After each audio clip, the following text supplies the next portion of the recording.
So I'm going to present you today what within the framework of RiskShare project we are trying to do. We have tried to explore to address at least the internal challenges that were highlighted by Daniel and that we have highlighted all along the process of working on these evaluation issues, and also maybe trying to move towards addressing those external challenges by providing a framework, an evaluation framework embedded within a design framework which will allow for documentation and maybe make these challenges of integration of both issues together easier. So I will present the evaluation tool, the EVA tool, which is a support tool, a decision support tool for evaluation of surveillance system that we have been working on. And I want to acknowledge the people that have been involved deeply in this work. So first, Barbara Hassler from RVC, Linda Owenville, Flavie Goutard from CIRAD, Angus Cameron, Nanda Doria from SVA, Daniel Traon, Vladimir Grosbois, Birgit Schauer, and other RiskShare consortium partners that have also helped us in developing the tool and testing it with getting all the inputs from the project inside the tool. So first, I want to emphasize what are the objectives of the tool, what the tool does and does not do. So first, why did we started working on this integrated tool? So we did a review led by Clémentine Calba on what was available out there, what was the guidance, the framework, the methodology, the tools available for evaluation of surveillance systems. And we identified a lot of challenges which we could be classified as internal challenges according to what we've just heard. And these challenges were linked to the fact that the guidance have very different steps involved. None of them were complete. Some were very general, providing general information. And the main important issues were that there was very little information on practical implementation. So there was general framework and guidance, but then how do you move to how do you do it? And also there was very little consideration of economic evaluation issues.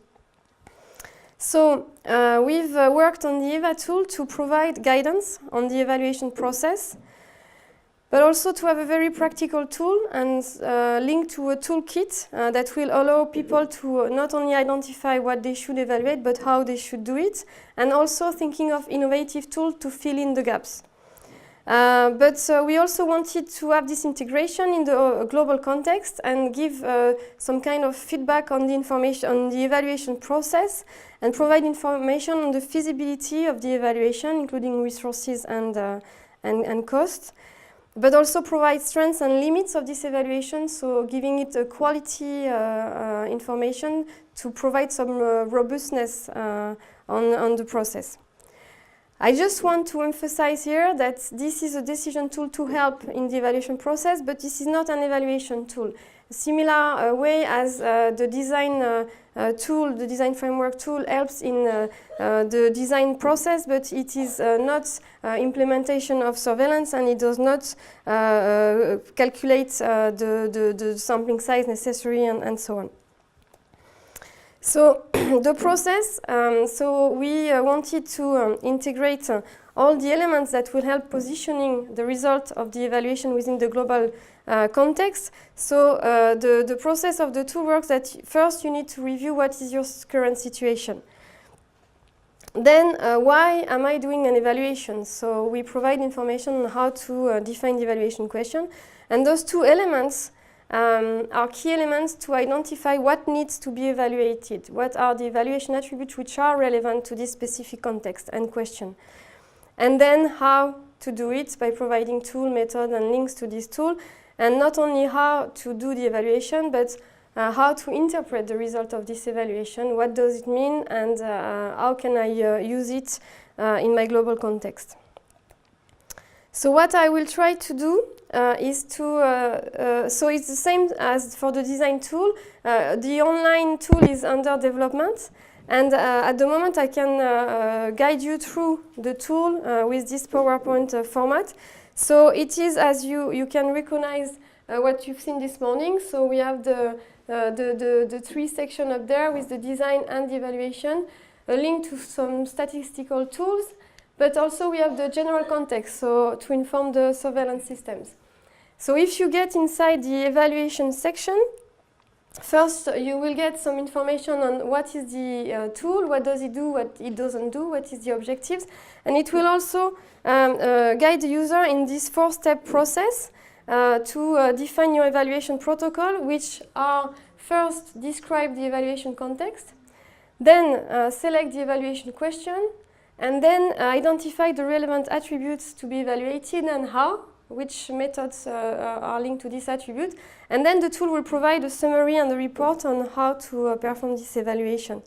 So I will guide you through the different sections of the tool. So the evaluation concept, the idea is here is to provide as much information as possible to the user on the definition of each term to harmonize and the understanding, the terminology, but also the understanding, and also to give as much information as the people so they are able to implement and understand the different steps in the evaluation. So giving global generic definition and also more precise definition on the terms that we use in the tool.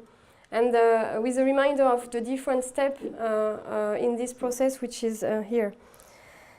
Then some important information on the economic evaluation method. So here is just the boxes of the tool. We have not filled in all the elements, but there will be detailed information on what is a cost analysis, what does it imply, what does it mean, and how can you do it. And what is a least cost analysis, what a cost effectiveness analysis implies, and the cost benefit analysis also. And if there is a possibility to link it to practical tools, the EVA tool will provide it. And then in the introduction, there is also all the information regarding the evaluation attributes. That some of them have been mentioned this morning for which are relevant for the design. But here it's the complete list of evaluation attributes as it was defined by expert opinion. And all the experts in surveillance put these attributes together from the first international conference of animal surveillance a few years ago. And it has been reviewed and adapted. And so the tool provides this full list. And by clicking on each one of them, you can get some in-depth definition on what it means, what it takes, and how can you evaluate them. So that is for the introduction. And then if we move on to the first step of defining your evaluation protocol, so the first thing that we need to do is get some understanding of the evaluation context. So this part will already retrieve information from the global surveillance context that would have been filled in here by the user, and by providing information on what is the surveillance system that is under evaluation, which components are involved, and so on. But then the tool needs to know a little bit more on why, what are the reasons behind the evaluation, what are the strengths and weaknesses that you already know, and so on, and give some generic information. That will help then to define the evaluation question and also the attributes that needs to be looked at. So the second step is this definition of the evaluation question. So the tool provides two approaches. So the one for the people that already really know exactly what they want to do and they know what is an evaluation question, and they can go through this pick list and they can find the one that is really suited to their situation. So just to give you an example, question 1, ascertain if one or more surveillance component or system are capable of meeting a technical objective target. Or if we move on to question 8, identify the surveillance system that generates the biggest net benefit in non-monetary terms for society, industry, and animal holder, and so on. So this could be a little bit difficult to know from first hand. So the tool also provides some guidance to help the user really identifying the most relevant evaluation question. So the way it works, there is a series of 7 to 10 questions that need to be answered. And after this process, the user will be directed to a specific evaluation question, which is supposed to be adapted to their needs and the context. If the user feels that this question is not relevant, then he can either go through the guidance process again, or he can go to the pick list and pick his own question.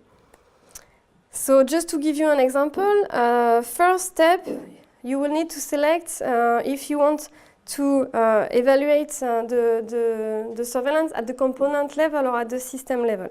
If we select the component level, then the second step is what is the objective? Do you want to evaluate how well your surveillance is performing, or you already know that your effectiveness needs to be improved and you are in a redesign process and you just want to assess this effectiveness, or you don't know but you want to design first and after evaluate. So for the last one, you will be directed to the design section. And for the second two, then there will be the follow-up question. So do you want to include the cost or not? And if yes, then no. So here in this example, I said no. And then do you have a technical target to meet for the effectiveness? So if yes, it will direct you to the evaluation question 1, the one I had said before. And if no, then the question will be a little bit different. And it will be about assessing the technical effectiveness without meeting a technical target. So this might seem a little bit laborious to define the evaluation question, but it is really important to understand that the evaluation question is the key in the definition of the evaluation protocol and the key for success of the evaluation. And most often, the issue in a misinterpretation or difficulty in interpreting evaluation results is because the evaluation question was not well defined. So that is another example. If you go through the process, the guidance process, and you answer different questions, that will lead you to a cost and effectiveness situation, and you want to assess the cost of surveillance component that achieve a target effectiveness. So we have embedded the economic evaluation in it. So then the third part, getting into the evaluation itself and the attributes that needs to be assessed. So first, the tool will tell you, according to your surveillance goal, your component, your surveillance goal, the question, it will tell you what is the effectiveness criteria that needs to be considered, and more importantly, what is the economic evaluation criteria and methods that is more relevant for your situation. And in this case, it's just a fake example, it will be a least cost analysis. Then, if you go to the epidemiological assessment, the tool will provide a list of attributes which would be classified according to the degree of relevance in your situation for your evaluation question and your context. So here you have sensitivity, which was highlighted highly relevant, acceptability, highly relevant, false alarm rate, which was considered as not relevant. And of course, the tool will always provide documentation because it is not. It is also a learning process at the same time. So for each attribute, you will get information on what they are and what these relevance things means. And then what is also interesting is that, okay, so the best thing would be to assess sensitivity, but can I do it? How can I do it, and can I do it?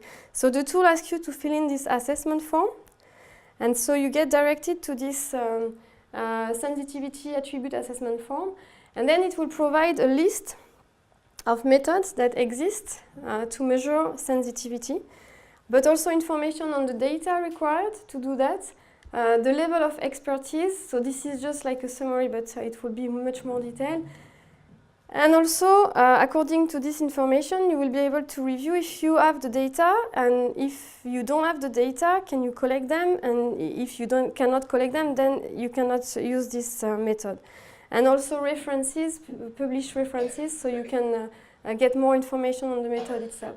So then the user select the method which is feasible in his situation, and then it goes back to the list of evaluation attributes. And for sensitivity, so the preferred method selected was this multi-capture recapture method, and the tool will inform that the data are available. And then you moved on for the other attributes, filling in this assessment form. And at the end of the process, the tool will provide a list of all the attributes that are considered the most relevant under this specific context, which is summarized here, and the methods to use to assess them, and the facts, the information on if they need to collect data or not, and of course all the links with the reference for these methods to be used. And then the final step is, so at every step of the process you can get a documented report and PDF format, and at the end you will get this summary of this protocol. So the tool will provide you with a full evaluation protocol that you need to follow to address your needs, with a summary of the attributes and so on a PDF format. So to summarize this, so the tool is still under development and is being currently, the logic has been tested with 12 different case studies, and now it is used with 3 case studies for economic evaluation to go through all the process. And so what we have produced is something that will provide guidance and documentation for the decision process on evaluation. It is also a practical tool, so it will link to methods and tools to perform this evaluation. And it will also be a place where the challenges of the evaluation will be emphasized and always documented, so that the user will always know what are the limits of what he's doing and and also how they can interpret the data and the outputs of the evaluation. Like I said, like feasibility, quality, and interpretation of the results. One thing that I have not time to go through, but I just want to mention is, as we were going through this process of developing this framework and tool, we have also identified gaps. So there is attributes which have no easy method to be evaluated and measured. So we have been working with INRISC on developing these innovative tools for assessing those attributes, such as acceptability, which is important for assessing the trust, and it's also important for sustainability of the system. Also evaluating the way the risk criteria would be selected, and so on. The perspective that we see, so we are still not there yet, addressing these external challenges, which is linked to the positioning of this result back into the global context. And here I'm talking about prioritization of hazard and surveillance, and which surveillance should be considered most important than another one. And so that will require to integrate this, all this issue in a general context and priorities. And so this is something we could think of for the follow-up. But what is interesting with this tool, a little bit like the design, is that we aim to, at the end of the project, to have finished building up all the boxes, all the logics. Not everything will be filled in, but the idea is that it should be a participatory tool that could evolve according to the development of science. And all the scientific inputs, outputs can be included in the tool as inputs of the tool, and then be taken on by the scientific community for the to improve the evaluation process. Thank you very much. And I want to acknowledge the people involved. Yeah.